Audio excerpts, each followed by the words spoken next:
Are you actually shy, or you actually having social anxiety? Social anxiety is much more than that. It could be that people often overthink things. Where you're going for social gathering, you notice that you're not able to maintain eye contact with people, always thinking that they're going to criticize you, they're going to judge you. It often leads to avoidance. Such kind of person will start avoiding people, avoiding places, wants to be in seclusion. Social anxiety can be in different settings, right? It might be in the place of meeting people one-on-one. Some people cannot even go out for dating. They cannot even ask someone out for a date. They have very unpleasant experience, trembling, sweaty, sometimes even panic attacks, where their heart is racing very high, like they want to die or have a heart attack. Hi, I'm Dr. Shyness, the self-esteem builder and the mental health advocate. Welcome to my YouTube channel, where we ignite empowered and esteemed and audacious living. So here we talk about topics ranging from igniting your self-confidence to maintaining mental well-being and mental resilience. So today I have a very exciting topic for you, a topic that often overlooked, that most people don't even think about, that is an issue. And then this is about shyness. Are you actually shy, or you actually having social anxiety? Most times what people call shyness is actually social anxiety. So if you're new to my channel, please click the subscribe button. You can like, you can comment, and you can share. So because I have a lot more coming your way in this video, so stay tuned and don't go away. Okay, so what is the difference between social anxiety and being shy? So most times social anxiety is beyond shyness. When people are shy, maybe they're just a little bit timid. They may not be able to maybe be introvert. They may not be able to exchange pleasantries freely or make friends freely. But with social anxiety is much more than that. It could be that people often overthink things.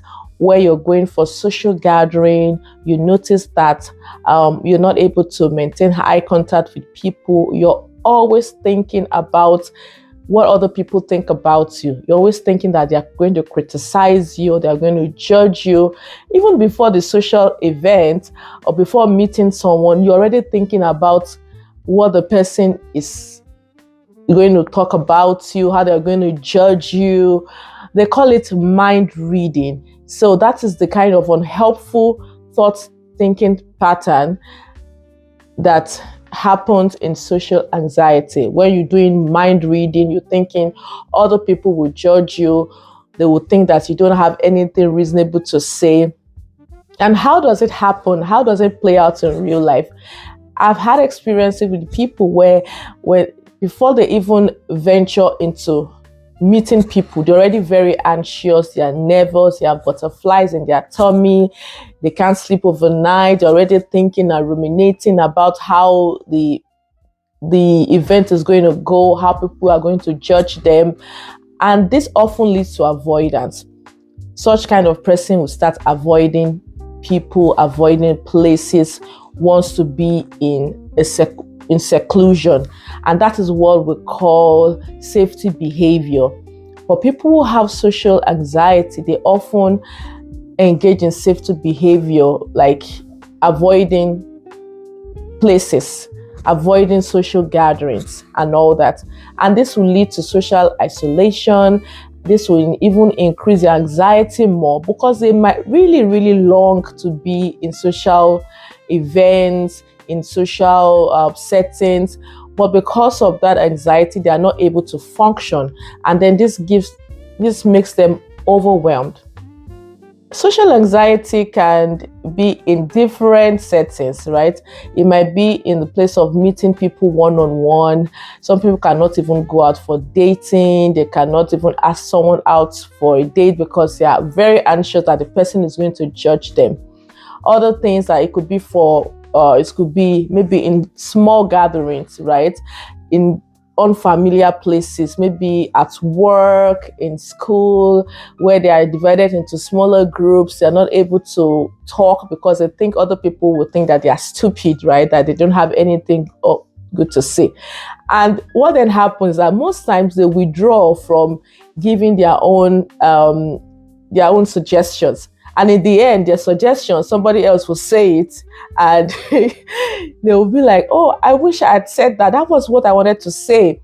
Does that ring a bell? Yeah, it rings a bell for most people, because they have so many things to offer, but they are always holding back because of the social anxiety. Other things could be even in public speaking. Such people cannot speak in front of people to do presentations, group presentation, project presentation. They have very unpleasant experience, trembling, sweaty, sometimes even panic attacks, where their heart is raising very high, like they want to die or have a heart attack. So don't get me wrong. Sometimes it is normal for you to feel a little bit anxious, especially if you have a presentation or if you have a project coming up, but it should not impair your functioning.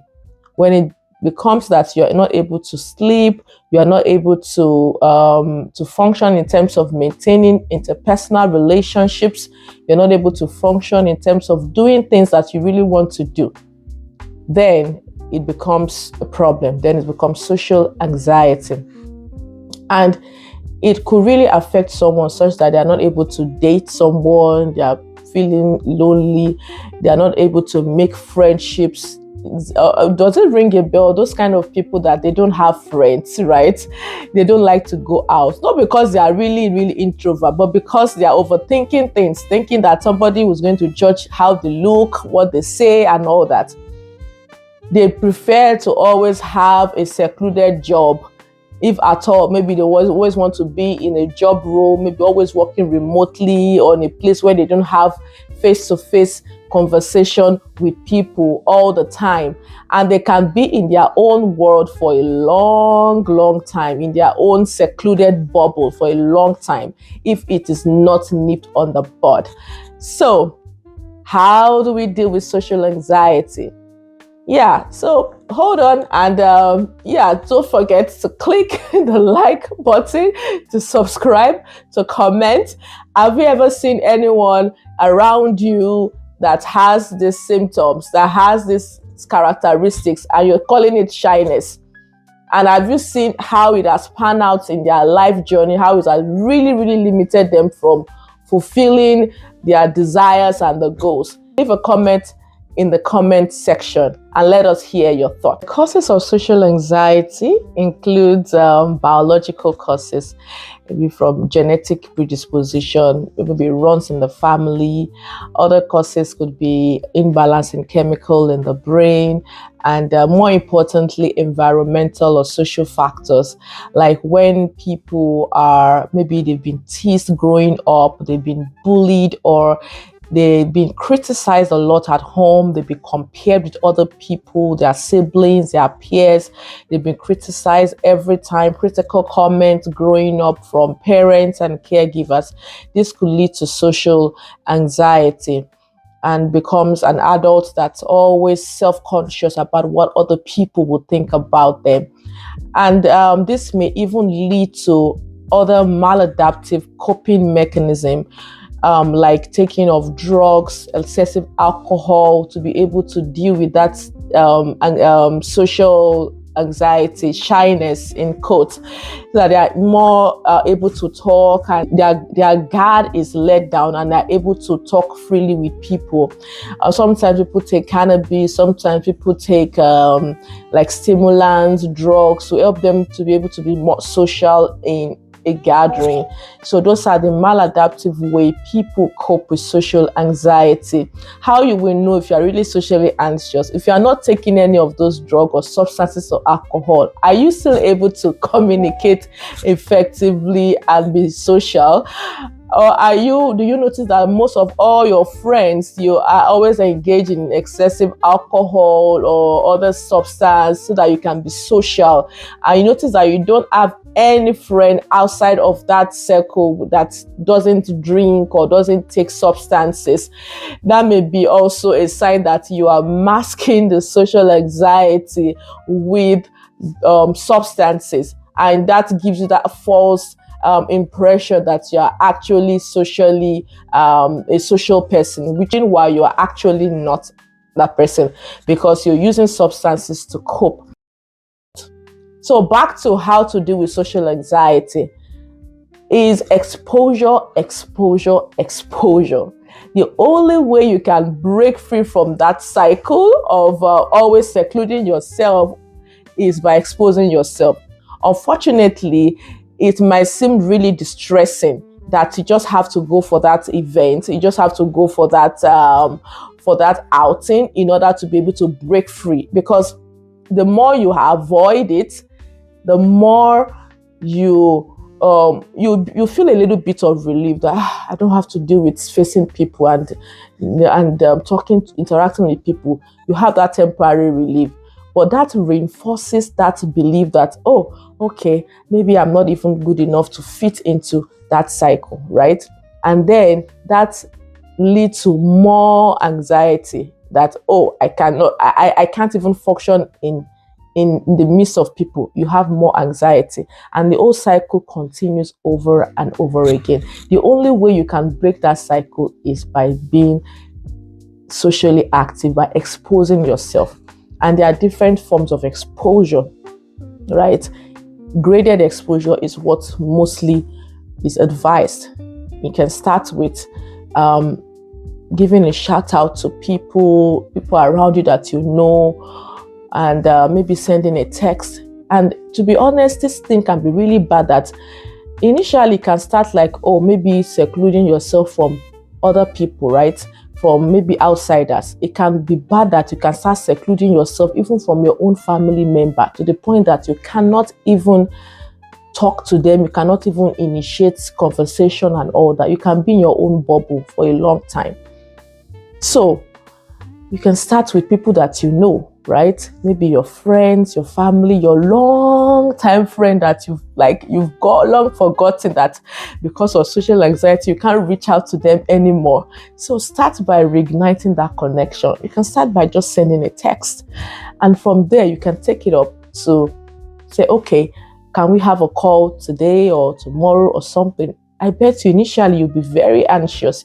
You'll be overthinking things. Or what if they don't want to talk? You'll be making excuses for them. But mind you, everybody also wants to connect. That friend that you're making excuses for, maybe he's not going to pick my call and all that, may be really excited to talk to you. So don't overthink things. Don't jump into conclusion. Don't do mind reading as if you already know what other people are thinking. Just do it, right? You start with that gradually, then you can extend to just going to a public space, maybe a coffee shop and all that. Spend 5 minutes there and just talk, and you might not even talk, you might just take a sip and all that. Another time you can go with somebody that you know, where you will spend few minutes thereabout, and then you start gradually until you're able to make a conversation, maybe a few minutes with somebody. Other things that you can do, especially when you're really tense, is to practice deep breathing exercise. That really helps. And you have the statement that you talk to yourself that, oh, it's going to pass away. I'm going to be fine. I have value. I have what it takes. Because a lot of people, they've deprived themselves of maybe promotion at work because they are not contributing. Even if it's a remote job, you're not talking, your camera is always off because you are worried and anxious about what other people would think about what you say. So you are depriving yourself of a lot of things. So start by being engaged in things, right? And you can start gradually. If you have an hybrid job, you can start by spending a half day at work, and then gradually you spend the full day at work. So, and also having that mindset shift that you have value, you have what it takes. You might need to go for therapy in order to be able to actually walk through this, right? Because that will really, really help you. But you first need to be aware that you call it shyness, but it's actually social anxiety. If it's impacting your daily day-to-day activity, day-to-day life, if it's making you very socially withdrawn and you are not able to engage in meaningful conversations and interpersonal relationships, and it's also costing you a lot of things, costing you profitable relationship, costing you maybe promotion at work, then you really, really need to work on it. And you can do this, you can get out of this. The goal is not for you to become a social butterfly, but actually to be at least be able to have some interpersonal social connection with your family members, with your friends, and with people in general. Because one of the pillars of mental health is social interaction.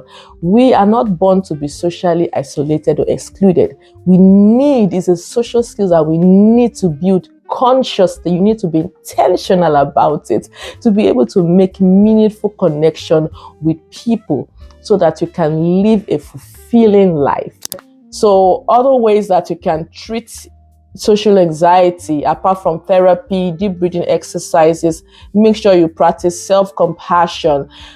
Be gentle to yourself. Don't over-criticize yourself. Cut yourself some slack. Give yourself some grace. Sometimes you make mistakes. Don't beat up yourself. Don't over-criticize yourself for it. Have a growth mindset.